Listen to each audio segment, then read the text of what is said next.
नमस्कार दोस्तों, मैं देवराज और आज की मेरी क्लास इंग्लिश स्टडी लवर्स में आपका स्वागत है।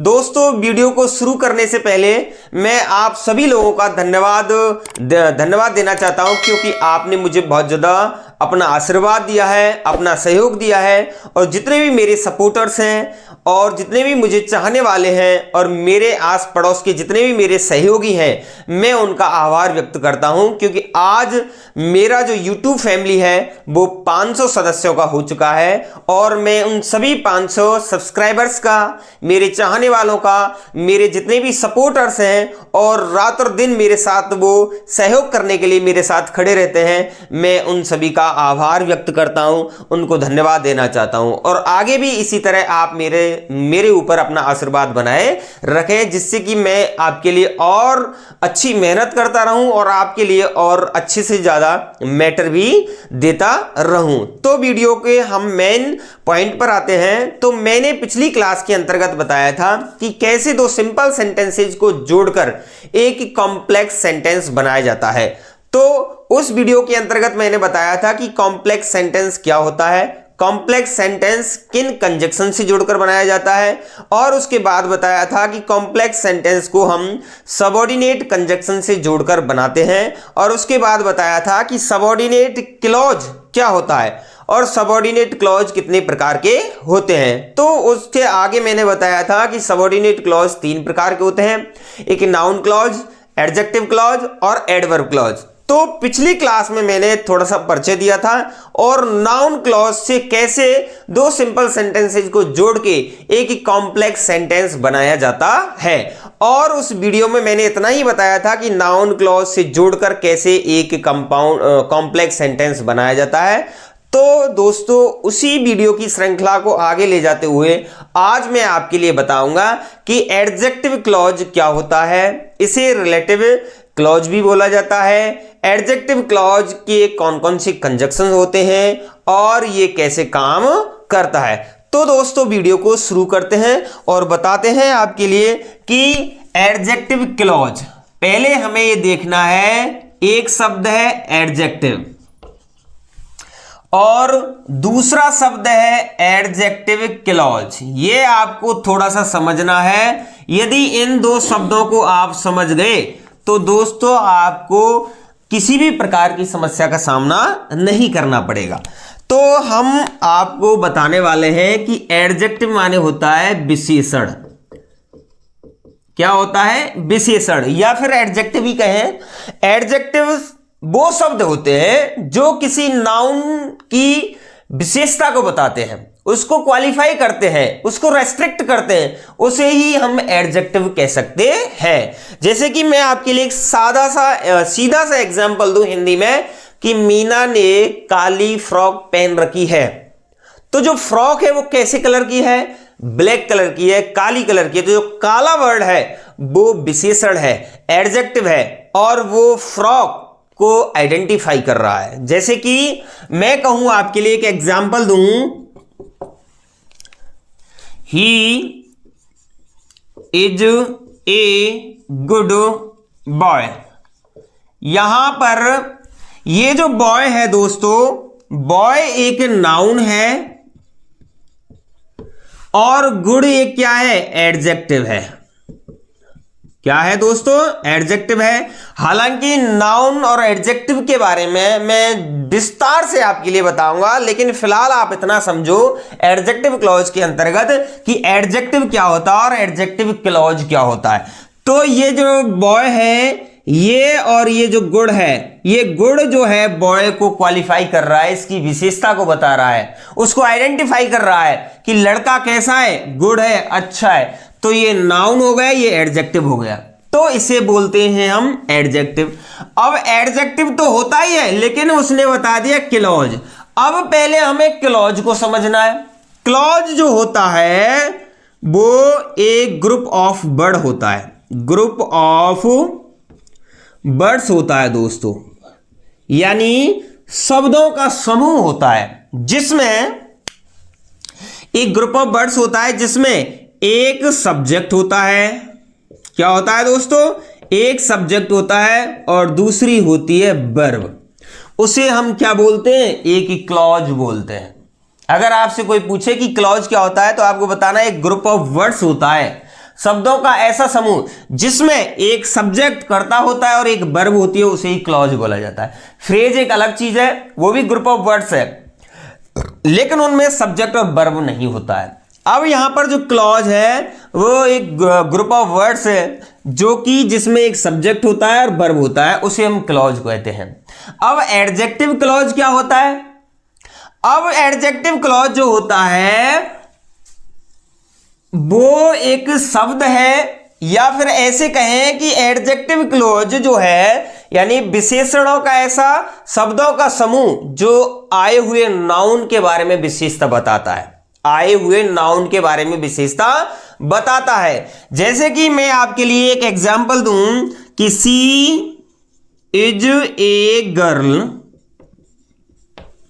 फुल स्टॉप या रिक्त स्थान blank, she is a girl met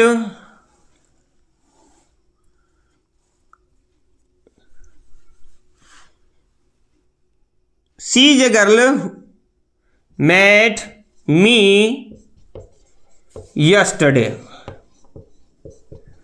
अब आपको समझना है थोड़ा सा, she is a girl met me yesterday, तो आप कैसे लिखेंगे? या फिर ऐसे लिख सकते हैं she is a girl full stop she met me yesterday. इस प्रकार से ये दो वाक्य आते हैं और आपसे कहता है कि एडजेक्टिव क्लॉज कैसे लगाएंगे। तो हमें सबसे पहले क्या देखना है कि दोस्तों जो सेंटेंस आपके पूछे जाते हैं उनको हमें थोड़ा सा पढ़ना है। यानी क्लॉज एक समूह होता है और समूह के माध्यम से हमें उन एडजेक्टिव क्लॉज को लगाना पड़ता है। तो दोस्तों समझो कि जो सी इज ए गर्ल है यहां पर जो वाक्य है और उसके बाद रिक्त स्थान दिया है, तो मेट मी यस्टरडे और सी इज ए गर्ल दो वाक्य है। तो रिलेटिव एडजेक्टिव क्लॉज या रिलेटिव क्लॉज जो होता है उसको हम इस प्रकार से जोड़ते हैं। या तो जो एडजेक्टिव क्लॉज होते हैं वो जैसे कि दैट होता है, हु होता है और व्हेन होता है, वाई होता है, वेयर होता है, विच होता है, उनको हमें जोड़ना पड़ता है। और ये जो एडजेक्टिव क्लॉज है वो दोस्तों ध्यान रखना है, यानी जो एडजेक्टिव क्लॉज है वो हमेशा एंटीसीडेंट नाउन, ये ध्यान रखना दोस्तों, ये शब्द जो है एंटीसीडेंट नाउन। अब आप कहेंगे कि सर ये एंटीसीडेंट क्या है? एंटीसीडेंट का मतलब होता है पूर्ववर्ती। क्या होता है दोस्तों? पूर्ववर्ती। और नाउन माने संज्ञा। यानी जो एडजेक्टिव क्लॉज है वो पूर्ववर्ती एंटीसीडेंट नाउन की विशेषता को बताता है दोस्तों। तो हमें देखना है कि यदि दैट का सेंस है तो दैट लगाना है, हु यानी पर्सन का सेंस है तो दैट हु लगाना है, किसी टाइम का सेंस है तो व्हेन लगाना है, और किसी रीजन का सेंस है वाई लगाना है, प्लेस का सेंस है तो वेयर लगाना, और विच का सेंस है या फिर किसी किसी निर्जीव वस्तु का सेंस है तो हमें क्या लगाना है? विच लगाना है। तो she is a girl met me yesterday, तो हमें अब जो रिक्त स्थान है या फुल स्टॉप है उससे पहले देखना है। यानी जो रिक्त स्थान या फुल स्टॉप से पहले जो नाउन आएगा वही क्या कहलाया जाता है? एंटीसीडेंट नाउन कहलाया जाता है। ये आपको ध्यान रखना है, एंटीसीडेंट नाउन होता है ये, यानी पूर्ववर्ती संज्ञा। और जो यदि ये टाइम होता है तो क्या लगा देंगे? व्हेन। अगर कोई पर्सन होता है तो दैट या हु लगा देंगे। यदि कोई वस्तु होती है तो यहां क्या लगा देंगे? विच लगा देते हैं। तो गर्ल है, लड़की है, तो यहां पर क्या लगा देंगे? हु लगा देंगे। यहां पर गर्ल है, यहां सी है, इसी के बारे में बताया गया है, तो सी इज ए गर्ल। तो कैसे बना देंगे दोस्तों? She is a girl who met me yesterday. इस प्रकार से हम इस वाक्य को बना देंगे दोस्तों। तो हमने समझा कि ये एक सिंपल सेंटेंस है और ये भी एक सिंपल सेंटेंस है, लेकिन हमने जब कंजक्शन जोड़ के इसको एक कॉम्प्लेक्स सेंटेंस बना दिया तो सी इज ए गर्ल एक प्रिंसिपल क्लॉज है और हु मेट मी यस्टरडे एक सबऑर्डिनेट क्लॉज है। आपको ध्यान देना है, सबऑर्डिनेट क्लॉज है। लेकिन ये वाक्य जो है हु वाला वर्ड है, क्योंकि हु किसकी विशेषता बता रहा है? गर्ल की। किसकी विशेषता बता रहा है? गर्ल। और गर्ल यहां पर एंटीसीडेंट नाउन है दोस्तों, गर्ल यहां पर एंटीसीडेंट नाउन है और हु इसको क्वालिफाई कर रहा है, आइडेंटिफाई कर रहा है। तो ये वाला जो वर्ड है वो क्या है? एडजेक्टिव क्लॉज कहलाएगा। ये आपको ध्यान रखना है। इस प्रकार से वाक्य आते हैं और हमें इस प्रकार से इनको आइडेंटिफाई करना है। तो दोस्तों वीडियो में बने रहो। दोस्तों अब आगे देखते हैं कि एडजेक्टिव क्लॉज होता क्या है। तो सबसे पहला जो पॉइंट है वह क्लॉज जो एडजेक्टिव के समान काम करता है। यानी जो एडजेक्टिव क्लॉज होता है वो एडजेक्टिव के ही समान काम करता है। जैसा कि मैंने पहले बताया था, उसे ही हम क्या बोलते हैं दोस्तों? एडजेक्टिव क्लॉज कहते हैं। यानी वह क्लॉज जो एडजेक्टिव के ही समान काम करता है उसे ही हम एडजेक्टिव क्लॉज कहते हैं। अब जो एडजेक्टिव क्लॉज होता है उसका काम क्या होता है वो देख लो। जो एडजेक्टिव क्लॉज होता है वह नाउन और प्रोनाउन को, यानी नाउन और प्रोनाउन को क्वालिफाई करता है, आइडेंटिफाई करता है, रेस्ट्रिक्ट करता है।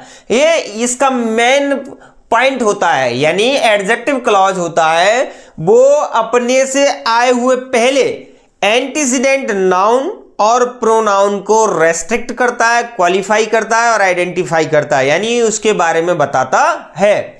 नेक्स्ट जो है, अब हम थर्ड जो पॉइंट है उसके बारे में पढ़ेंगे कि जो रिलेटिव प्रोनाउन है, जैसे कि हु हुआ, विच हुआ, दैट हुआ, हुम हुआ और हुज हुआ, अथवा रिलेटिव एडवर्ब भी होते हैं रिलेटिव प्रोनाउन की तरह, वेयर, वाई, व्हेन एटसेट्रा। यानी relative pronoun who, which, that और relative adverb who, where, why और व्हेन आदि के द्वारा एडजेक्टिव क्लॉज बनाकर, यानी इन शब्दों को जोड़ के, इन कंजक्शंस को जोड़ के, यानी ये सबऑर्डिनेटिंग कंजक्शन है, इनको जोड़ के दो सिंपल सेंटेंसेज से कॉम्प्लेक्स सेंटेंस बनाया जाता है। ये आपको ध्यान रखना है। यानी दो सिंपल सेंटेंसेज आ जाते हैं और हमको रिलेटिव प्रोनाउन या रिलेटिव एडवर्ब, यानी relative pronoun which, who, where, why आदि से जोड़कर, व्हेन, वेयर आदि से जोड़कर उनको एक कॉम्प्लेक्स सेंटेंस बनाया जाता है। तो दोस्तों हम सबसे पहले अब आपको बताने वाले हैं कि जो रिलेटिव प्रोनाउन है, जैसे कि हु है, विच है, दैट है, हुज है और हुम है, इनको जोड़कर कैसे दो सिंपल सेंटेंसेज को एक कॉम्प्लेक्स सेंटेंस बड़े ही आसानी से बनाया जा सकता है। तो सिंपल सेंटेंसेज को एक कॉम्प्लेक्स सेंटेंस में एडजेक्टिव क्लॉज के माध्यम से बनाना आपको सिखाएंगे। तो दोस्तों हमने पिछली जो बताया था कि जो हु है, विच है, हुज है और हुम है और दैट है, तो ये तो आते हैं पर्सन के लिए। ये आपको ध्यान रखना है, किसके लिए आते हैं? पर्सन के लिए, यानी व्यक्तियों के लिए यूज होते हैं। और जो विच और दैट है, दैट भी यूज कर सकते हैं और इनके साथ भी दैट का यूज कर सकते हैं। तो ये किसी वस्तु यानी थिंग या किसी एनिमल के लिए यूज किए जाते हैं। तो इस बात को आपको ध्यान रखना है। हु, हुज, हुम और दैट पर्सन के लिए यूज होते हैं। विच, दैट ये थिंग और एनिमल के लिए यूज होते हैं। इस बात को आपको विशेषकर याद रखना है। तो अब मैं आपके लिए बताना चाहता हूं कि इस प्रकार के सेंटेंस को कैसे बनाते हैं। The boy stole the watch, he has been caught. ये दो सिंपल सेंटेंस आपकी परीक्षाओं में पूछे जाते हैं और आपसे कहता है कि आप इनको एडजेक्टिव क्लॉज से जोड़कर एक कॉम्प्लेक्स सेंटेंस बनाओ। तो हमने देखा the boy stole the watch, यहां लड़के ने घड़ी को चुराया, ही हैज बीन कॉट और उसे पकड़ लिया गया। तो उसको एक सेंटेंस बनाना है। तो कैसे बनाना है? द बॉय, अब हमें देखना है स्टोल द वॉच और ही हैज बीन कॉट। तो हमें ही, ये किसके लिए आया है? द बॉय के लिए। यानी ही जो आया है वो किसके लिए आया है? ही के लिए। यानी जो ही है वो द बॉय के लिए आया है, तो ही को हम यहां बिल्कुल नहीं लिखेंगे। और द बॉय यहां पर ये क्या है? एक नाउन है और नाउन ये एंटीसीडेंट बोला जाएगा जब एडजेक्टिव क्लॉज यूज होगा। तो द बॉय हमें देखना है कि द बॉय यानी एक लड़का है, एक ह्यूमन बीइंग है, तो इसके लिए हम हु, हुज, हुम और हुम का प्रयोग करते हैं। तो दोस्तों द बॉय जो है वो हु है और हमें इसके बाद तुरंत क्या लिखनी है? स्टॉल लिखनी है। तो द बॉय हु, अब यहां पर क्या आ जाएगा? Who. The boy who stole the watch, WATCH watch, has been caught. इस प्रकार से हम इसे दो सिंपल सेंटेंसेज को एक एडजेक्टिव कंजंक्शन से जोड़कर लिख सकते हैं। तो दोस्तों ये हु जो है वो एक रिलेटिव क्लॉज है। ये क्या है? एक रिलेटिव प्रोनाउन है, रिलेटिव एडजेक्टिव है या एडजेक्टिव क्लॉज है। और ये द नाउन यानी द बॉय यानी ये एंटीसीडेंट नाउन है और ये जो है इसकी विशेषता बता रहा है। लड़का जिसने घड़ी को चुराया वह पकड़ा गया। या तो इस तरीके से आ सकता है या फिर अब मैं हु वाला ही कहूं कि जैसे he is a boy, he is a boy, he met me yesterday। इस प्रकार से ये वाक्य है। अब हमें ये देखना है कि हु का प्रयोग करना है, हुज का प्रयोग करना है या हुम का प्रयोग करना है। तो ही इज ए बॉय, यहां फुल स्टॉप है। अब आपको देखना है कि फुल स्टॉप से पहले क्या है। यदि कोई पर्सन है या फिर कोई क्या है, कोई ह्यूमन बीइंग्स है, तो उसके बाद हमें तुरंत हु, हुम, हुज का प्रयोग करना है। अब देखना है हु का प्रयोग कहां करना है। तुरंत इससे रिलेटेड प्रोनाउन आता है तो हु लगाना है।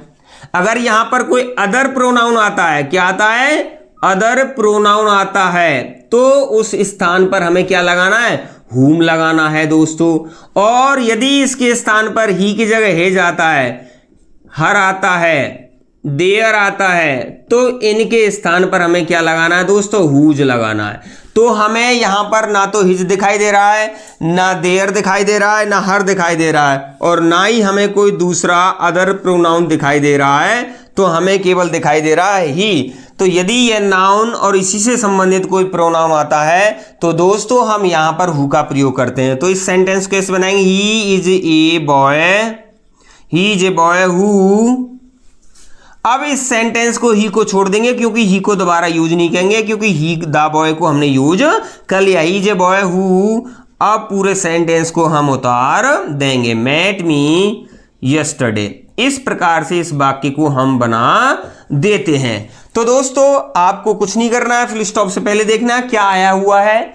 टाइम आता है तो व्हेन लगाना है, प्लेस आता है तो वेयर लगाना है, हिज आता है तो हुज लगा देना उनको हटा के। तो इस प्रकार से हम हु को बना देते हैं। और नेक्स्ट आपको बताना चाहते हैं कि नेक्स्ट एग्जाम्पल क्या कहता है। यानी आई सा ए बटरफ्लो पेन, ये किसी वस्तु का नाम है। इट वाज ब्लैक, तो यदि कोई वस्तु आती है तो उसे हम किससे जोड़ देते हैं? विच से। तो कैसे जोड़ेंगे? आई सा ए बटरफ्लो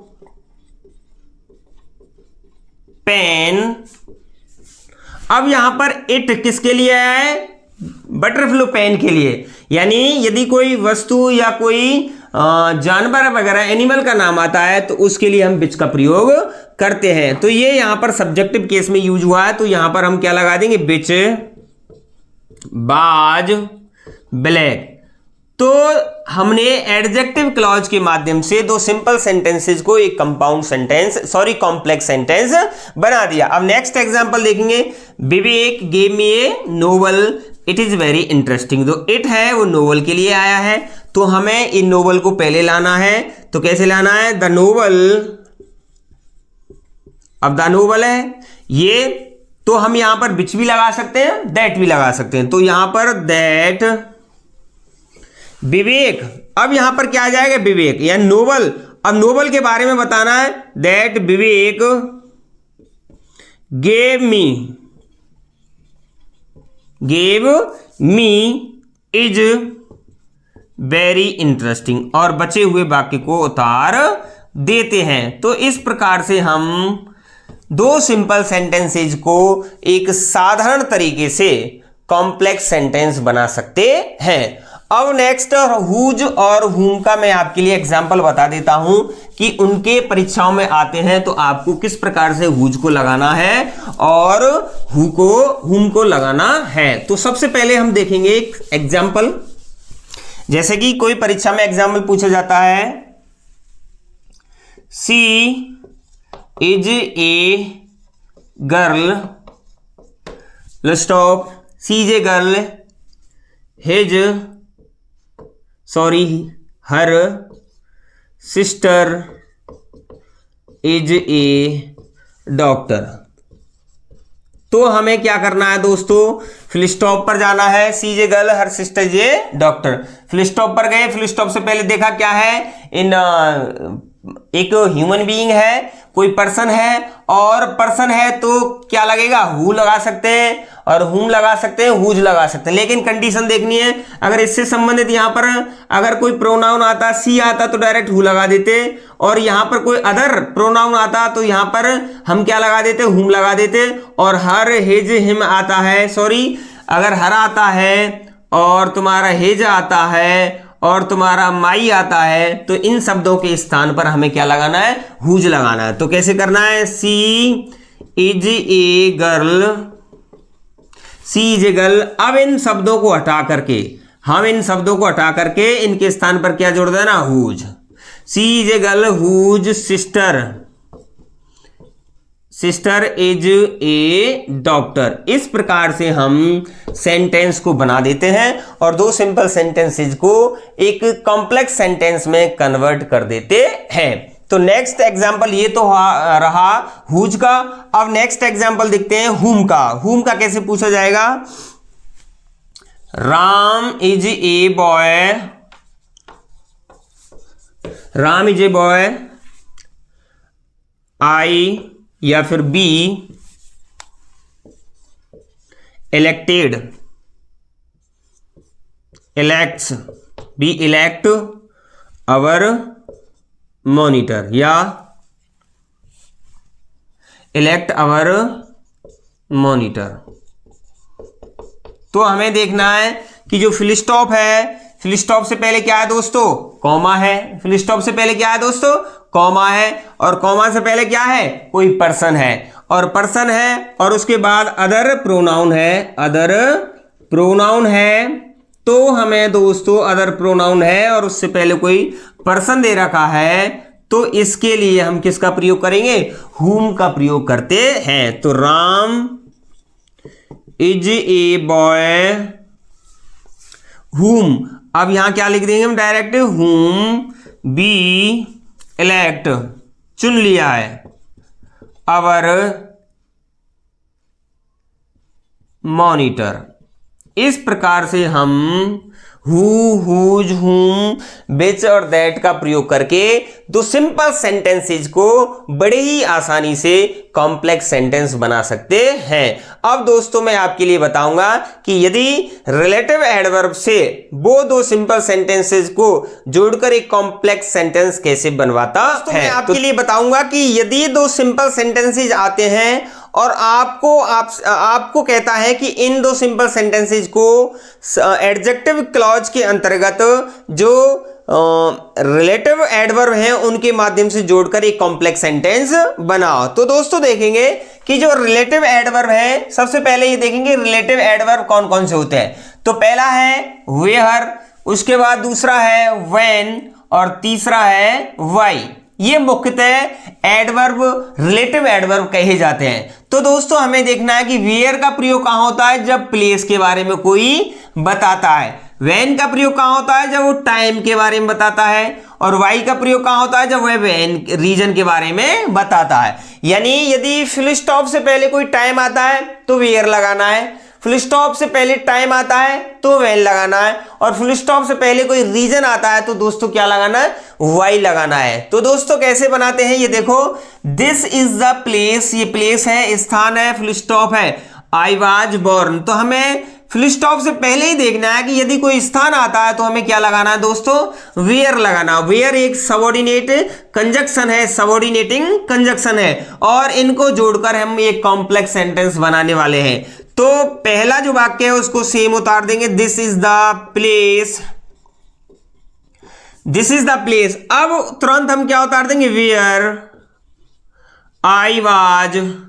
अब जो नेक्स्ट सेंटेंस है उसको जो का त्यों उतार देंगे, एज इट इज उतार देंगे। तो इस प्रकार से दो सिंपल सेंटेंसेज को हम बड़े ही आसानी से क्या बना सकते हैं, एक कॉम्प्लेक्स सेंटेंस बना सकते हैं। Next example, that is the reason. अब यहां रीजन दे दिया तो क्या लगाना है, वाई लगाना है। He failed in the examination. तो that is the reason, that is the reason why he failed in the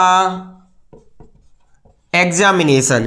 इस प्रकार से हम सेंटेंस को बना सकते हैं। नेक्स्ट एग्जांपल देखेंगे, इट वाज संडे। तो संडे क्या है, टाइम है। ही केम हेयर, तो टाइम आता है तो हम क्या लगाना है, व्हेन लगाना। तो क्या आता है, it was Sunday, it was Sunday when he came here. तो इस प्रकार से हम एडजेक्टिव क्लॉज और एडवर्ब क्लॉज के कंजक्शन को जोड़ के एक आसानी से कॉम्प्लेक्स सेंटेंस बना सकते हैं। तो दोस्तों मैं उम्मीद करूंगा कि आज की वीडियो आपके लिए बहुत ही यूजफुल साबित हो सकती है, और परीक्षा के दृष्टिकोण से ये महत्वपूर्ण वीडियो भी साबित हो सकती है। तो मैं आपसे उम्मीद करूंगा यदि आपको वीडियो अच्छी लगी है तो प्लीज हमारी वीडियो को लाइक कर दें, अपने दोस्तों के लिए शेयर कर दें, और यदि आप हमारे चैनल पर पहली बार विजिट कर रहे हैं तो दोस्तों हमारे चैनल को सब्सक्राइब करना ना भूलें। धन्यवाद।